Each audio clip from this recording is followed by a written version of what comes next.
Hello my friends, and welcome back to another watercolor tutorial. I'm just adjusting here to make sure everything's on camera.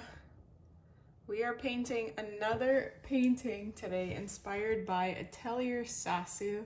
I love her style and I can't, oh my gosh, I am already seeing the next one I'm gonna do. Oh, these are so my types of paintings, my gosh. Anyways, it's going to be a cute little, it's going to be a little modified from what she painted, but there will be dried herbs hanging, and perhaps I'll also add the candlestick, but I'm not going to do the basket because I did the basket in a previous tutorial and that tutorial was an hour long just for the basket, so forego the basket. But I've started out by penciling out just a rectangle with rounded edges. And I might like add something here on the side, which is why you see pencil marks, but I haven't decided yet. And this bottom part, so I guess the bottom, not quite third, maybe the bottom third, is going to be just like the tablecloth or something. Yeah, something like that. But the top is going to be tile, and my gosh, she did such a good job with this. I don't even know how to do it.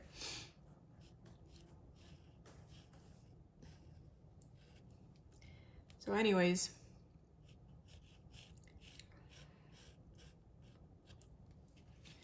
here I am trying to replicate that tile. So I just am drawing vertical lines that are equal width apart. And then we're going to be turning these into squares. So we're going to draw horizontal lines that are equal width apart. I'm really digging this new style of prepping my surface, which is using a pencil and then leaving the pencil lines as a guide and having them show through the painting. I really like it, and I think I'm gonna continue using that style. I think for one, it's much easier, I think. And two, the pencil shadow, I guess, that's left behind when you paint, adds to the painting, in my opinion, but obviously you do you. So anyhow, that's our rough situation here. I am debating whether to have this string of drying herbs go straight like in the middle hanging or have it offset a little bit. I think that will add a nice not perspective, what's the rule of thirds, what kind of broader term does that fall under? Spacing? Gosh, I don't know, but that's what we're aiming for. I'm gonna have maybe the string start here and it'll sort of end up here. So it'll swing down like that. So not quite fully on this yet. And then our candlestick can be added here afterwards. I think I will do the candlestick because if I don't have that, then this might look a little bit sad.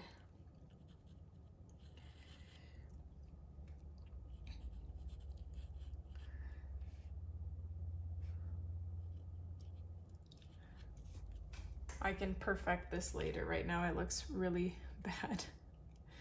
Oh, it's because I didn't have the actual candle part. Something like that.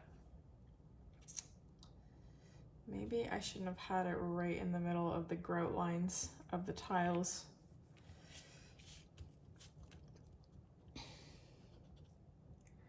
So my husband took our toddler, second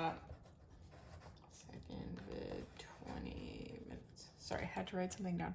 My husband took our toddler to the park so that I could have some silence in the house when I'm painting, because as soon as she knows that I'm in here, she doesn't leave me, like, let me be in here. She cries a little bit. So it's really nice having the house completely to myself. It's a different feeling. I can't describe it. It's totally unlike when she's napping and I can still be painting in silence. It's just a completely different, like, I can make all the noise in the world. I can say anything, and it's nice. It's a nice change.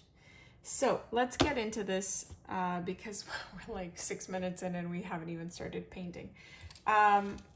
We are going to, let's see, first paint there's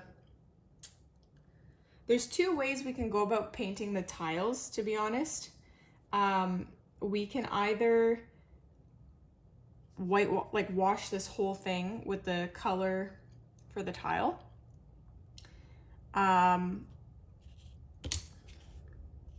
Or we can do the grout lines first and then paint each individual square. I think I'm gonna go with the first option because it's easier to add white highlights than it is to paint a square. Paint, how many squares would this be? 5 times like 40 squares or something like that. So I did not, of course, rinse my brush from a previous painting, so it is impregnated with green watercolor. So I'm trying to get that out. And we're gonna pick up a nice tan.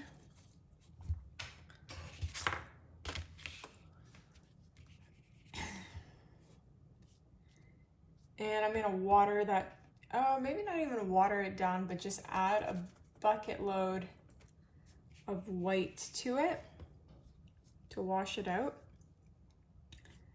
And then paint that on. I want it to be more of like a beigey color, so maybe adding brown and white might be a better way to achieve what I'm looking for. Even this is not quite, maybe cream? No, that is also not the way I want to go with this.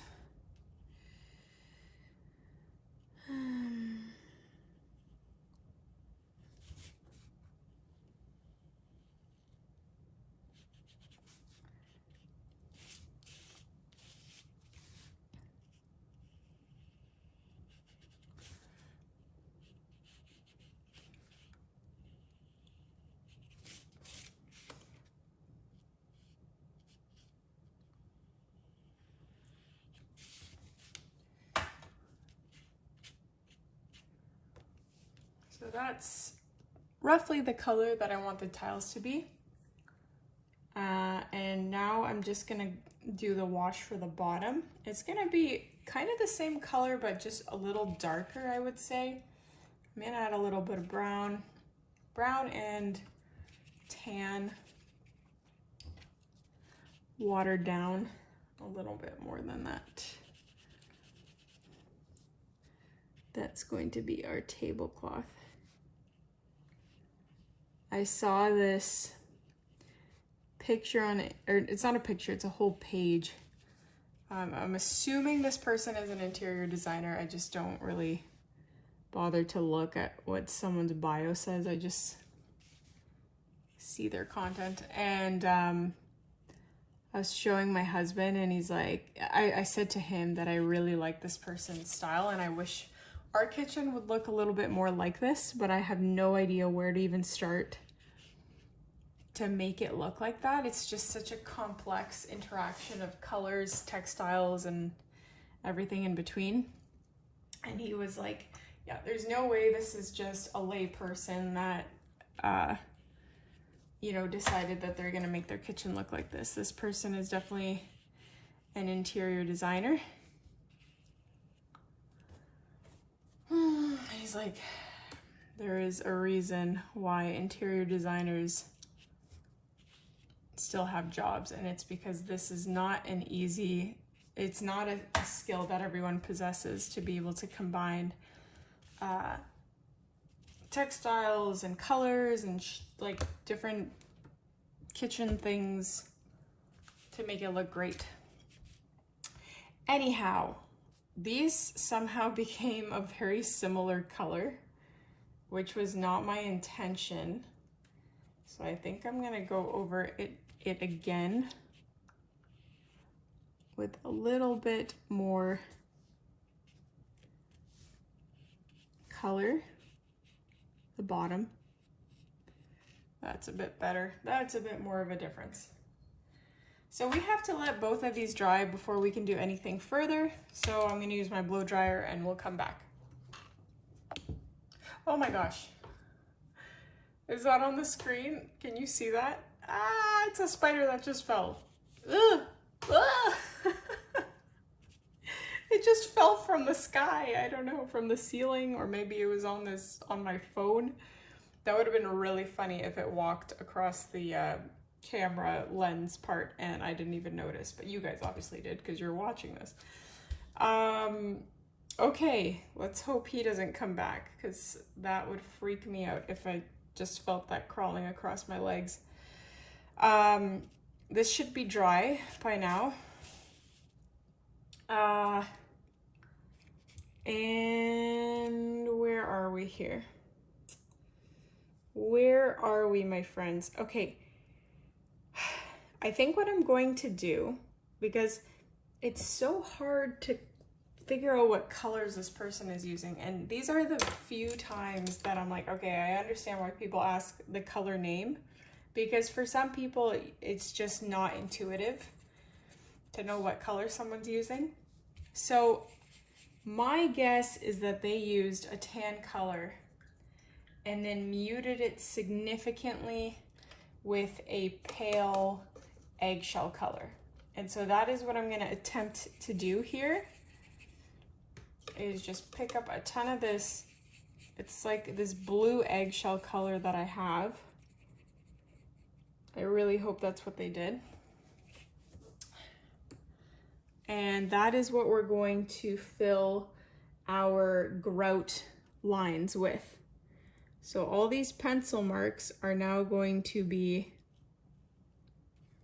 covered with this grout. And what makes this such a beautiful, complex looking painting is the level of detail that this individual put into every single part of the painting. So even these grout lines in her painting probably have, my guess just by looking at it, is 3 layers. They have this layer that we're painting now.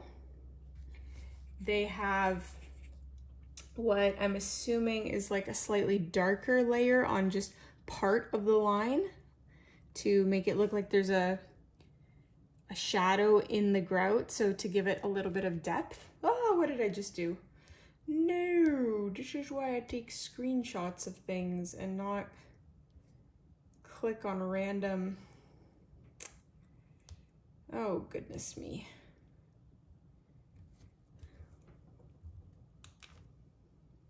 What did I do? Here we go.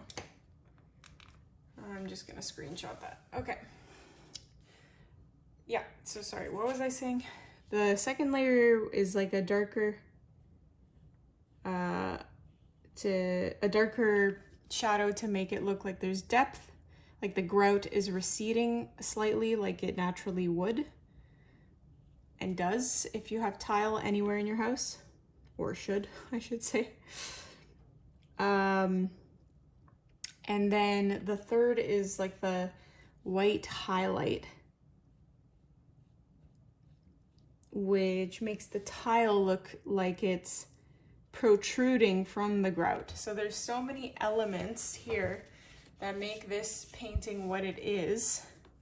And I can only hope that mine will look half as good. Now, the other two paintings that I've done based on this artist, the basket and the blueberry jam jar, those both turned out so beautiful, and I really enjoyed painting those paintings. So I have high hopes for this one. The other thing I wanted to say is, because like this is going to be released in August, I believe, and I have troubles with putting in too much effort into my summer tutorials, simply because my viewership and therefore my revenue drops incredibly, like exponentially in the summer. And that's, I think, for everyone, that's just like YouTube trends, because it's summer, everyone's outside or spending more time outside and less time inside because it's gorgeous out. And I believe companies just don't use up their ad revenue in the summer for that reason. So it's so hard to stay motivated and paint in the summertime when I know that my videos are just not going to be enjoyed to the same degree. So, you know, I put so much effort into these videos recently. So much effort. And part of me is like, what's the point? What is the point? But when I'm painting things like this, I really enjoy them. And so it's a lot easier to put that effort in. So I've added a little bit of brown to this color. And I've switched paintbrushes to the paintbrush I don't really like. And here I'm going to be painting the tablecloth. I keep hearing sounds. This house is making so many sounds. I don't know if it's stuff that's dropping on the roof, if it's the walls expanding due to the sudden heat and humidity. But because this is a brand new house and it's the first summer that it's going through, I am inherently a little more nervous about every single sound that I hear because I'm just not used to them.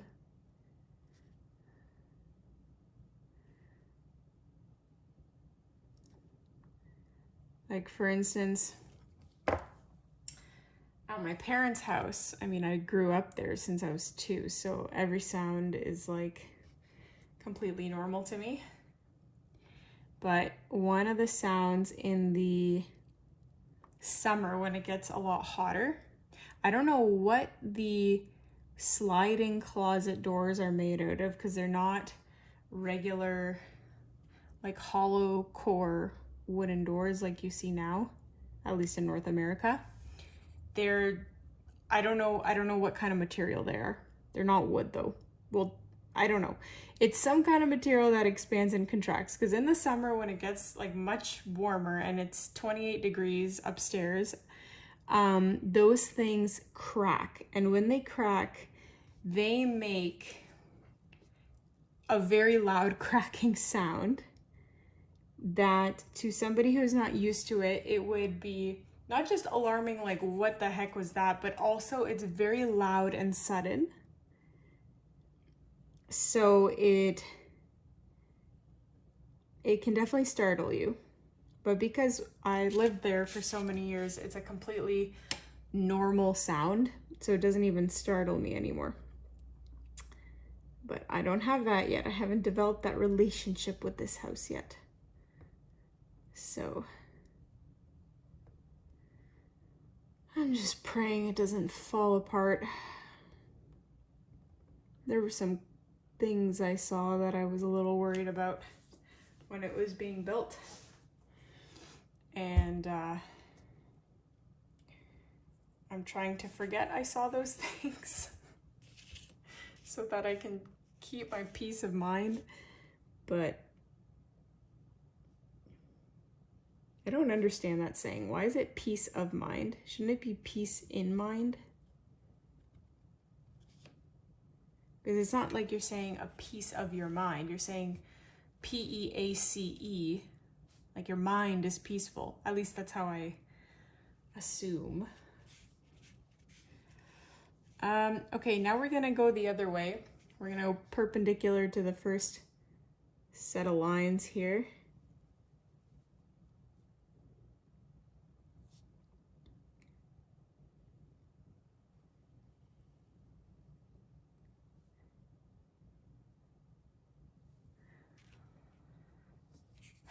There were a few, it was a few summers ago, I think I would say 3 or 4 summers ago.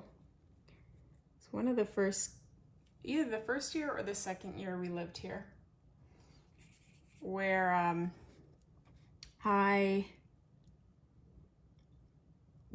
didn't pre-paint for the summer, because I think it was the first year then if I didn't pre-paint.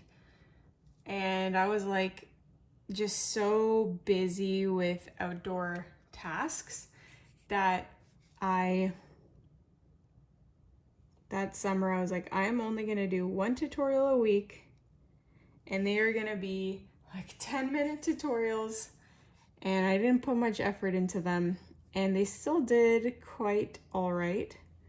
If you look back, they're just a bunch, it's like the flower series, and I'm just painting. I go and pick a random weed in my garden or in my yard, and I tried to paint it. And I'm thinking of doing something like that again. I'll still keep with the 2 tutorials a week, but it's just getting to be a little bit too much to keep up with. And it's my own fault because I didn't pre-paint for the summer. So I made these lines a tad bit too dark, and they should have been thicker too and spaced wider apart, but there's nothing I can do about that now. So I'm just going and adding a darker, like a dot on the intersection of every single one of these squares. It's a lot.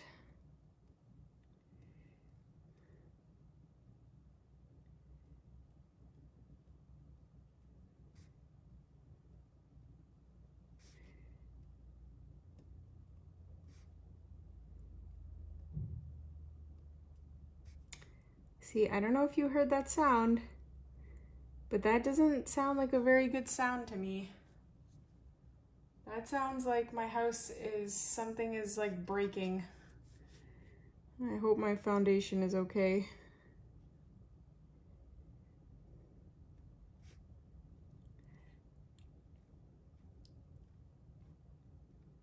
Because I don't have any metal in my walls, I don't think. Maybe it's the soffit doing something, because that's the only metal thing, and it sounded like a piece of metal contracting.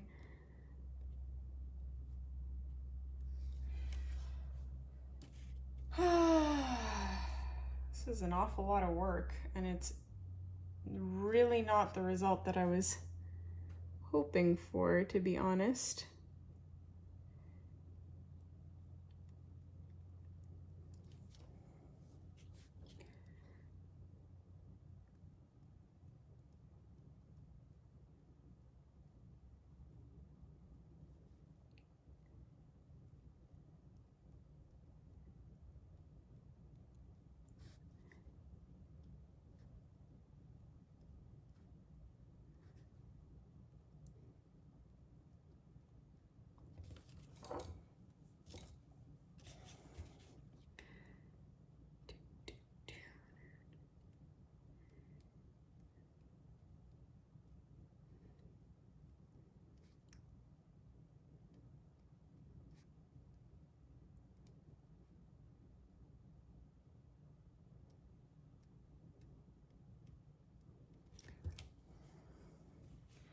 I'm a little bit tempted to completely redo this bottom part because it is not at all the pretty plaid tablecloth that I was hoping this would look like.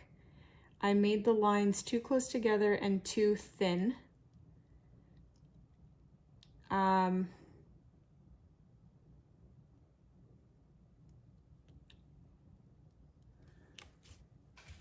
So one option is just to completely like paint it clean and lift off all the paint, and I can still do that. So I'm gonna wait before I do that. I'm gonna focus on the tile and the grout and all that first, and then we can come back to that and evaluate whether that's something we want to do.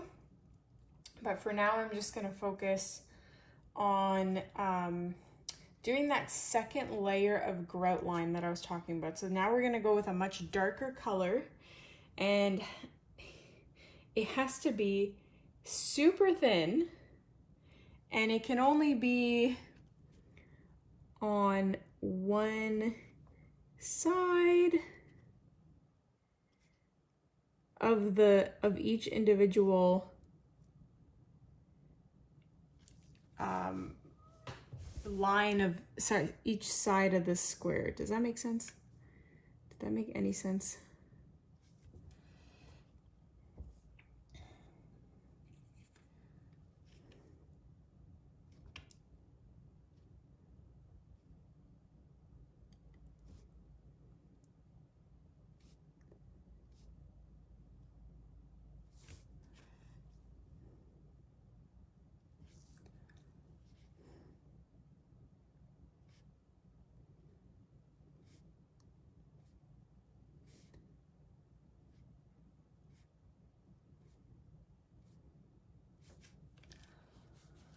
And it doesn't even have to be on every single square. I might just start skipping some because I think part of the charm of this painting is that not everything is uniform and exactly the same. So I won't do like all of the squares.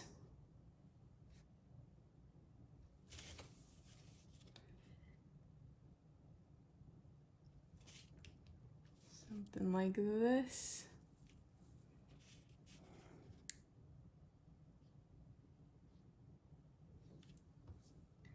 And then now I'm going to focus on the like white accent.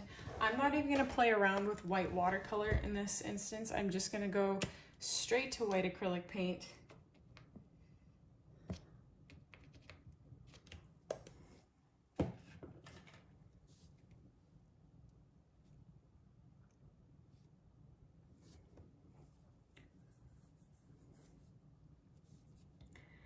And so with the highlights, I'm going to focus them on the top left, starting from the top left corner on most of them.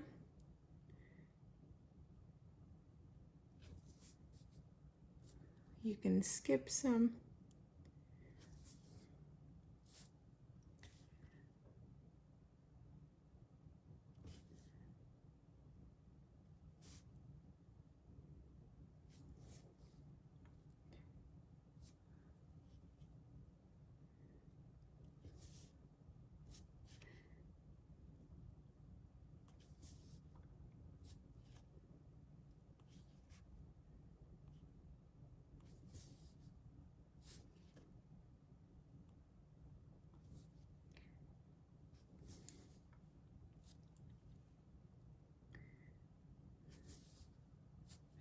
I think I have to go back and add a little bit more detail on the darker parts because this is definitely not having the effect that I thought it would at all, in fact. I wonder if I need to go back and darken the squares. That would be unfortunate if I had to go back and just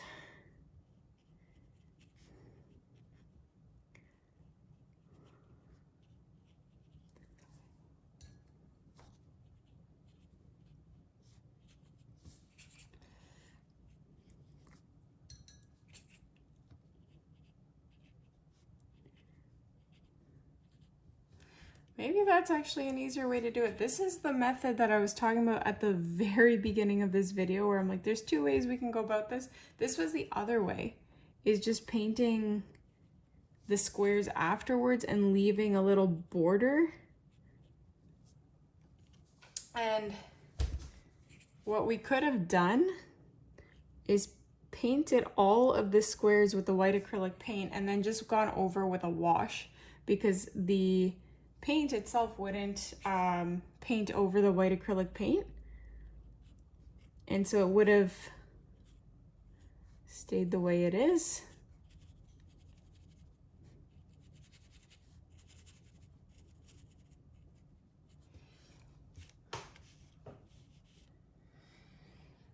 Anyways, now that those whoops, those are a tiny bit darker, so now, sorry, the white acrylic paint will show much easier. Now on each tile in this painting I'll do it on a tile over here. It's got like a dot in the middle and then little detailed lines coming off of it. That is a crazy amount of work. And I wish I had done that before I darkened all of these, because then it would have been much more visible. This sort of arrangement. So I need to think about what I'm gonna do, but either way, I would have to do that at the end, because if I paint every single square like that with a white acrylic paint, I won't be able to paint our herb thing at the end with watercolor. So I have to think about that a little bit more. In the meantime, I'm gonna go back to the dark highlights, dark shadowy parts of the grout and add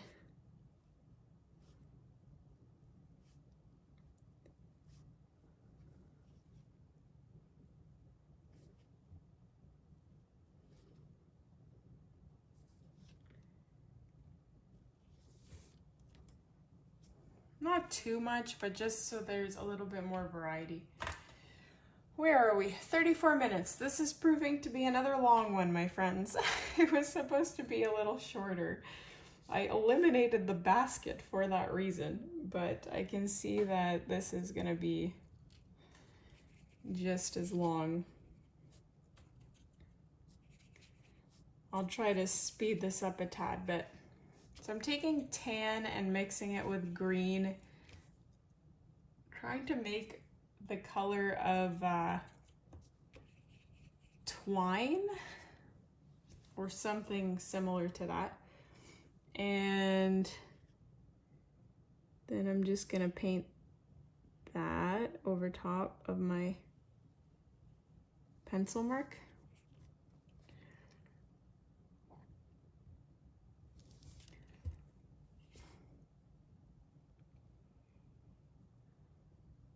That's a bit thicker than I wanted it to be. Bummer. We'll have to adjust that. And how will we adjust that, you ask? Well, first of all, I'm gonna do black and add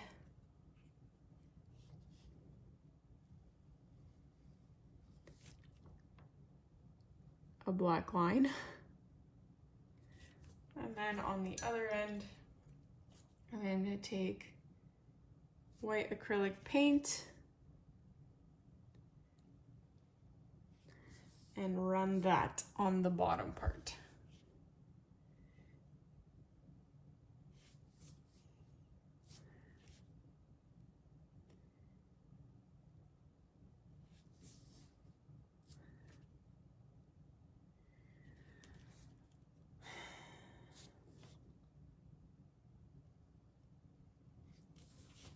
Something like that.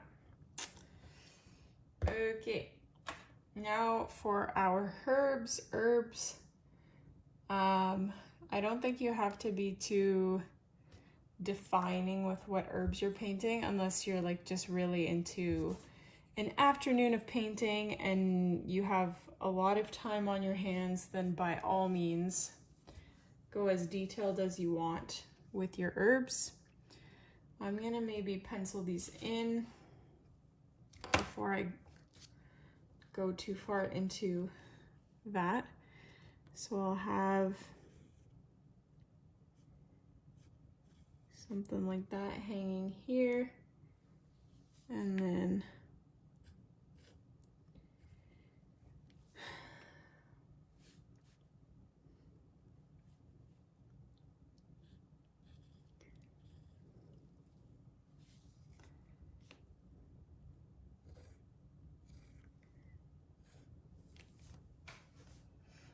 something like that.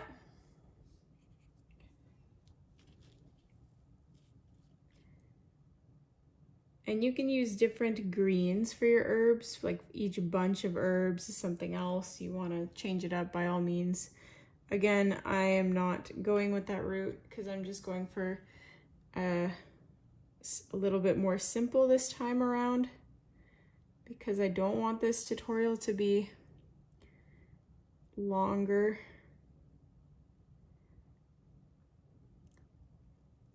So I'm not even going to bother saying, oh, this one's parsley or this one's cilantro.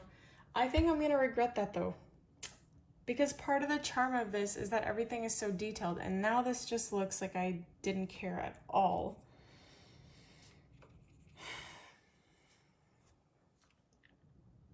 I'm going to have to reevaluate.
So I'm gonna try a different green. I know I said I wasn't gonna do that, but I want to add a little bit of variety here.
Okay, so I think what I'm gonna do is define these herbs a little bit more, not in the sense that, oh, this one's parsley, this one is oregano, but we can either use black watercolor, or we can take if you have a super thin marker. I don't think I have a thin enough marker to achieve what I'm looking for exactly, so I'm gonna try and paint this. But essentially outlining some details with a black or even a darker green. Whoops.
I added little clips or whatever to where the herb meets the string to make it a little bit more realistic.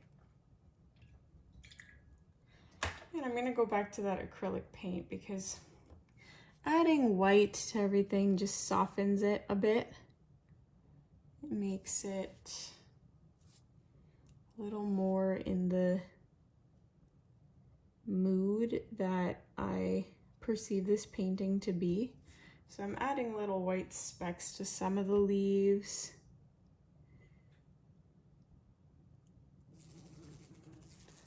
What is that? That is some kind of fly, but it's definitely not a regular house fly. That is a horsefly, perhaps?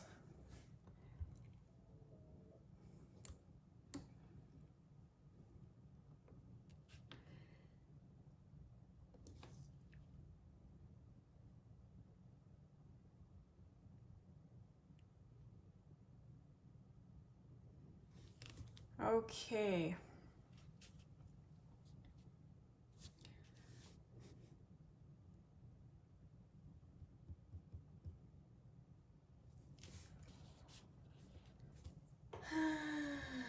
Let's see here.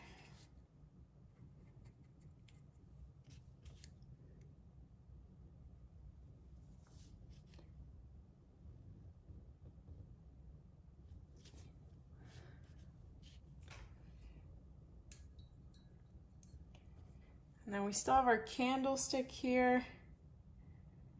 Oh, I feel like we've put so much effort, or I have put a lot of effort into this painting, and it's really not very good looking. It's quite ugly, actually. It's a bit discouraging.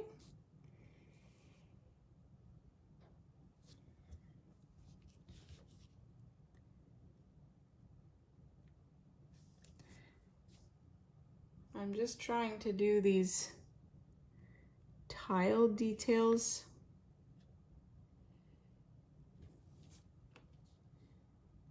Maybe that'll add a little bit of extra detail to this, but it's just the tiles themselves aren't dark enough to really show the white acrylic paint through. Some paintings just don't work out how you were hoping that they would, and I have to be okay with that. It doesn't happen that often for me, which is why when it does, it's an extra disappointment. And this is like, what? How far are we into this? 46 minutes. I need a fly swatter because this thing needs to meet its end. That is not a regular fly.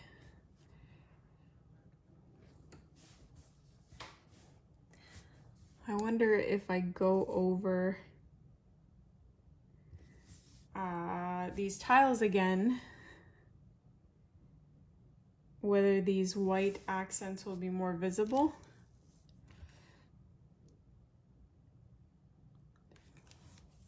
But then I have to do it on every single one. I can't just stop there.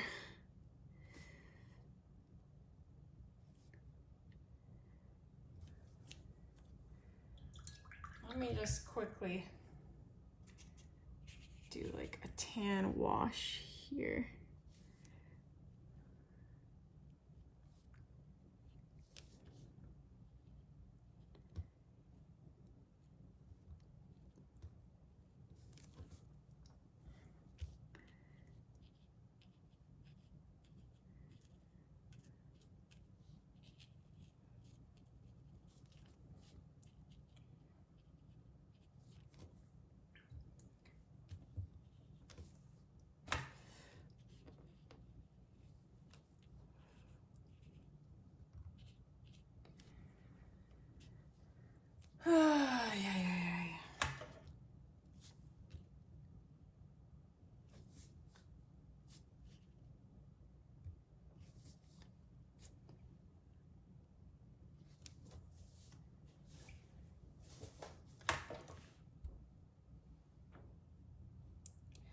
Let's just paint this candlestick and get this painting over with, and maybe the candlestick will fix everything, but something tells me that's a hard no. This tablecloth also ruins it for me.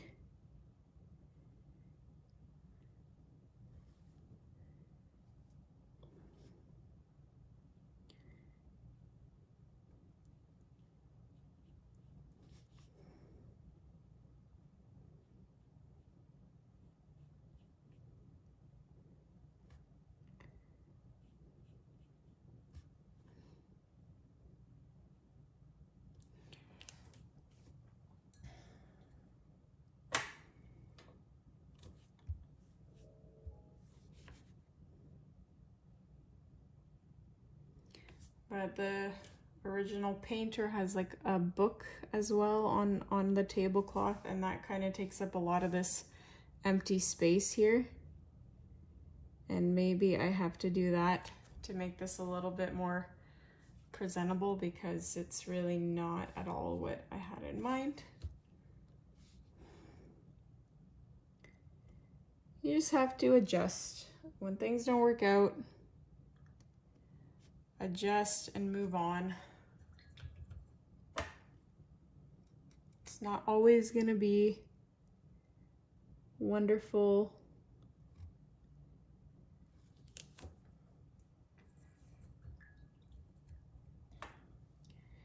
But I can't even paint a good book.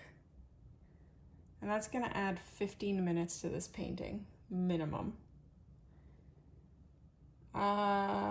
Or we can just do it and hope for the best. Are we gonna do that?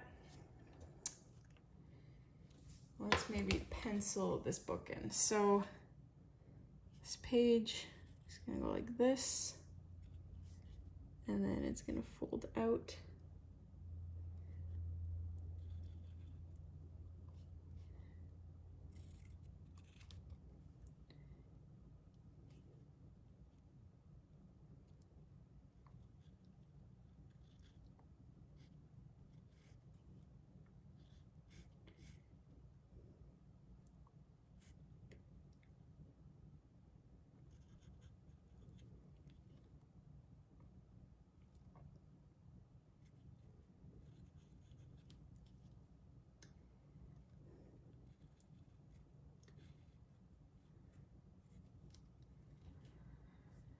And then there will be a thicker cover here underneath, but I can paint that green afterwards. Oh, I'm looking at that. I already don't like it, my friends. I don't care. I'm doing it anyway. I'm using white acrylic paint, by the way. I could use watercolor. I could probably make it opaque enough. but I don't want to deal with that, so I'm just going with the most opaque thing I have, which unfortunately isn't that opaque because it's just cheap dollar store junk. But if you have, what's it called, gouache, or an acrylic paint that is actually worth something, then this will probably be a much easier cover up to begin with.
I don't want to take up too much more of anybody's time because we are nearing an hour here.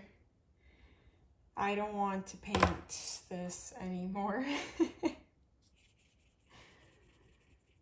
But I also don't know how to just let go and just call it a day and call it a loss.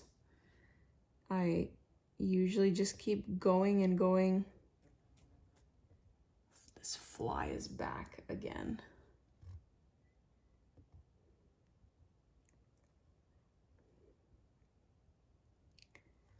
So that's why I keep going and going, because I don't know how to stop. I don't know. I just want to salvage this because I've spent so much time on it. So here I am adding some more greenery, hoping that this will add the little bit of detail. I am going to lose it with this fly. I need to go find my fly swatter, but I don't want to make this video any longer. So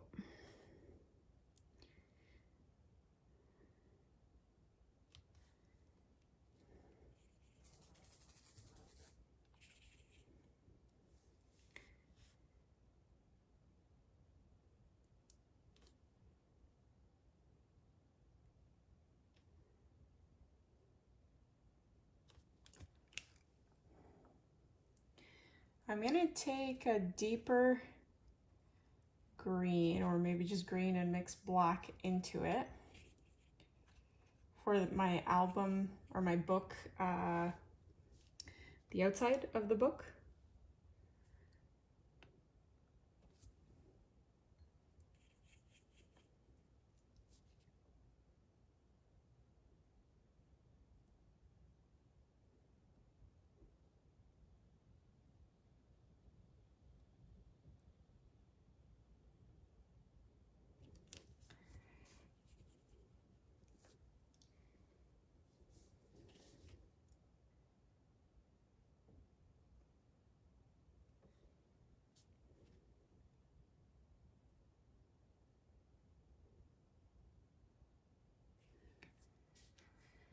Okay, that is making it look a little bit more like a book and making me feel a little bit better about myself.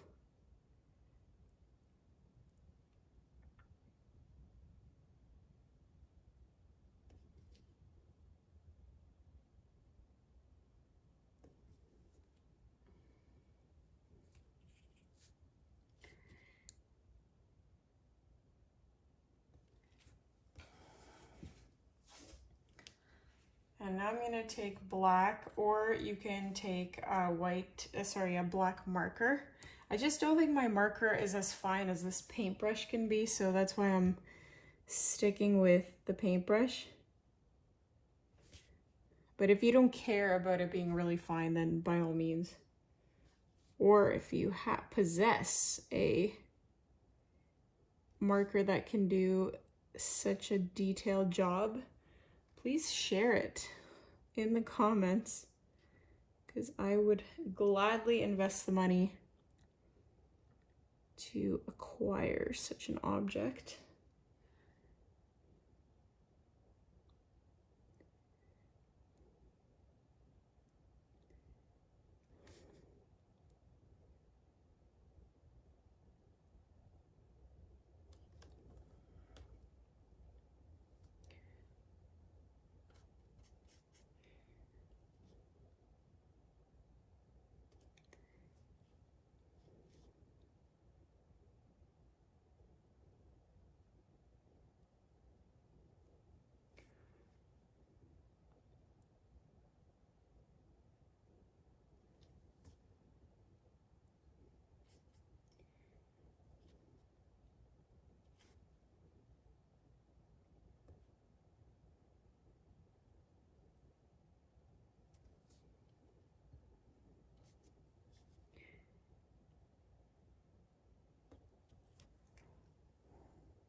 And we're gonna have a little bookmark sticking out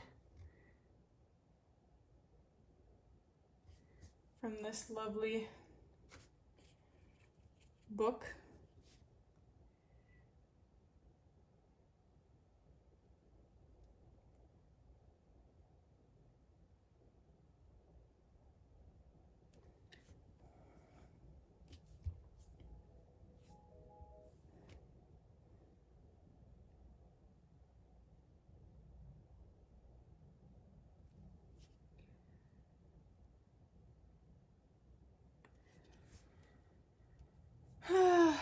This looks a little bit better. I will admit that adding those few extra details certainly helped the painting come together a little bit better. Before I was starting to panic, thinking, how can we possibly salvage this when it looks the way it does?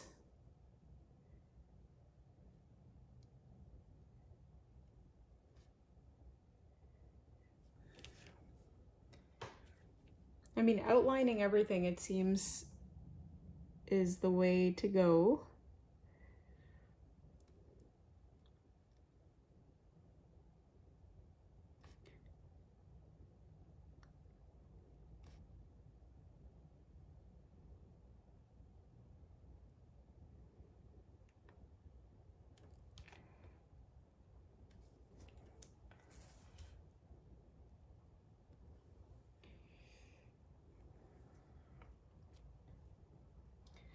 And we might add some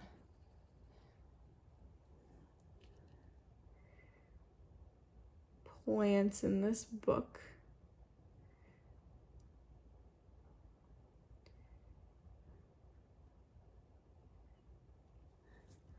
A book about plants.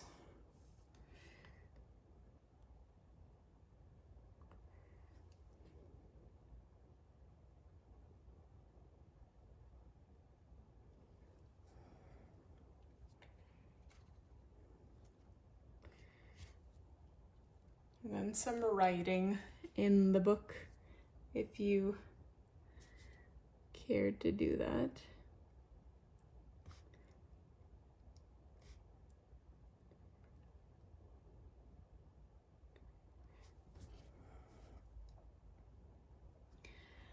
And I'm just gonna cap it at that, okay?